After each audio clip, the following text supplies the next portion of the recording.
धर्म है क्या? धर्म के 10 लक्षण हमारे शास्त्रों ने बता दिए। हाँ, पहला क्या है? धृति।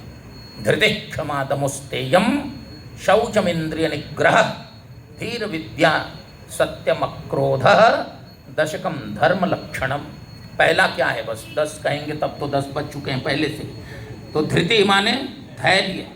धैर्य क्या है? श्री गोविंद राज जी ने वाल्मीकि रामायण के भाष्य में लिखा, भगवान शंकराचार्य ने वेदांत प्रस्थान में लिखा, धियम बुद्धिम इरयति प्रेरयति असौ धीरः। जो बुद्धि को हर परिस्थिति में सन्मार्ग पर, शास्त्र मार्ग पर ही प्रेरित रखे, उसी का नाम धीर है। और इस धर्म का पालन कौन करता है? पुरुष सिंह दो वीर हरस चले मुनि भय हरण कृपा सिंधु मति धीर अखिल विश्व कारण करण। सौरज धीरज तहि रथ चाका, रामायणी लोग मिलाते रहे सब जगह से। तो उस धर्म को, ये 10 लक्षण जो धर्म के बताए हैं, ये यदि छूट गया तो मानव रह ही नहीं सकता। मानव धर्म कहाँ से होगा? इसलिए धर्म निरपेक्ष यदि हो जाए। अग्नि को अग्नि क्यों मानते हैं? आग में कौन सा गुण है जिससे उसको आग कहते हैं? जल्दी जल्दी बोलिए आप लोग। दाहकता। वाह, बहुत सुंदर। हाँ, दाहकता शक्ति, ठीक है, बहुत अच्छी बात। तो दाहकता नामक गुण यदि अग्नि से हट जाए, अग्नि में दाहकता नामक गुण है, जलाने का। दाहकता माने दाह, जलाना, रामयशी। यदि अग्नि क्यों माने जाते हैं? क्योंकि वे जलाते हैं, ठीक है ना। और अग्नि यदि, तो जलाना क्या हुआ? अग्नि का धर्म हुआ। और यदि अग्नि ने जलाना बंद कर दिया तो अग्नि कौन हो गए? धर्म निरपेक्ष हो गए। तो यदि आग जलाना, अभी सब आरती वाली सामग्री आई है, यदि जलना ही बंद हो जाए तो फिर क्या होगा? तो अग्नि यदि धर्म निरपेक्ष हो जाए तो अग्नि का अस्तित्व और आदर्श बचेगा क्या? दाहकता नामक गुण से विरहित अग्नि नहीं होंगे। शैत्य पावनत्वादि गुणों से विरहित जल नहीं होगा। दिव्य गंध से विरहित पृथ्वी नहीं होंगी। और जब नहीं होंगी, उनके अस्तित्व आदर्श नष्ट हो जाएंगे, तो फिर कुछ बचेगा क्या? यदि पंच महाभूत जिनसे हमारा शरीर बना है और वे अपने धर्म का परित्याग नहीं कर सकते, तो हम अपने धर्म का परित्याग कैसे करेंगे? तो ये है हमारा धर्म। धृति क्षमा दमोस्तेयम। इंसान रटने की जरूरत नहीं। भगवान वेद से लेकर मनवादि धर्मशास्त्र तक और रामचरितमानस हनुमान चालीसा तक 84 लाख प्रकार के शरीरों में रहने वाले जीवों के समग्र उत्कर्ष और उनके सर्वांगीण कल्याण का मार्ग दिखलाते हैं। उसी मार्ग का नाम धर्म है। यह तो अभ्युदय निःश्रेय सिद्धि सधर्म हो जाएगी।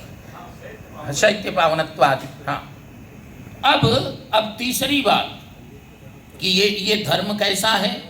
तो हमारे धर्म का नाम हिंदू धर्म, मुस्लिम धर्म नहीं है। उसको कहते हैं वैदिक वर्णाश्रम सदाचार धर्म। 4 वर्ण और 4 आश्रम। ये भगवान शंकराचार्य और अस्मत् परमाचार्य धर्म सम्राट महाभाग के शब्दों में ये जो है सत्य सहिष्णुता की क्रमिक अभिव्यक्ति है।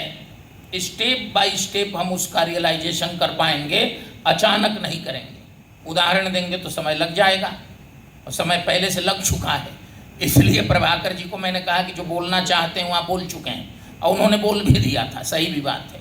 बस इस वर्णाश्रम को स्पष्ट करके बात पूरी करूँ। तुलसी के राम, वाल्मीकि के राम दूसरे हैं क्या? व्यास के राम दूसरे हैं क्या? सब जगह एक ही राम मिलेंगे और एक ही राम का परिचय मिलेगा। तुलसी के राम क्या कहते हैं? बार बार कहते हैं कि रघुवंशिन कर सहज स्वभाव। बार बार कहते हैं कि क्षत्रिय तम धरि समर सकाना। बार बार कहते हैं कि महाराज नवगुण परम पुनीत तुम्हारे। ये छात्र धर्म का, वैदिक वर्णाश्रम धर्म का, वैदिक वर्णाश्रम सदाचार धर्म का निर्वहन पग पग पर करते हुए भगवान राम दिखाई देते हैं। चाहे तुलसी के राम को देखिए, चाहे वाल्मीकि के राम को देखिए। भाई भाई में झगड़े वाली बात। वाल्मीकि रामायण देखिए, वहाँ भरत जी और राम जी का संबंध कुछ और दिखाया गया है क्या? उस रामायण में भी वही है, इसमें भी वही है। वहाँ कम है, वहाँ सूत्रात्मक है, यहाँ विस्तार है। जन्म की कथा वहाँ भी वही है, यहाँ भी वही है। वहाँ सूत्रात्मक है, यहाँ विस्तार है। विवाह की कथा वहाँ भी है, वो इतिहास है। और ये जो है इसमें ये उत्सव है। सौ माने यज्ञ, दंत्य स और वाह, उत्सव है। हाँ बोलिए ना। सत्र माने भी यज्ञ होता है, जिसमें ज्ञान संबंधी चर्चा हो, ब्रह्मात्म विज्ञान की चर्चा हो, उसका नाम है सत्र, वो यज्ञ है। और सव, दंत्य स और वाह, उत्सव, महोत्सव, प्राकट्योत्सव, विवाहोत्सव, यज्ञोत्सव। हाँ हाँ हाँ, दंत्य स, तालाब भी स तो फिर डेड बॉडी हो जाएगा। हाँ, तो निवेदन कर रहा था, इसको पूरा कर लूँ फिर हम लोग चर्चा कर लेंगे। ये निवेदन कर रहा था कि भगवान राम छात्र धर्म की मर्यादा की बात करते हैं, बाली से भी छात्र धर्म की चर्चा करते हैं। ये वैदिक वर्णाश्रम धर्म है। हमें निज निज धर्म निरत श्रुति रीति, अपने अपने धर्म में। मैं निवेदन कर रहा था कि सत्य सहिष्णुता की ये क्रमिक अभिव्यक्ति है। 84 लाख शरीरों में घूमते घूमते जब हम मानव बने तो अंत्यज बने। अब हुआ कि अंत्यज तो बड़ी गाली है भाई, ये तो बड़ा गड़बड़ है। अब इस शब्द का अर्थ क्या है? अंत्य माने अंत में, अ आधा न, आधा त और य।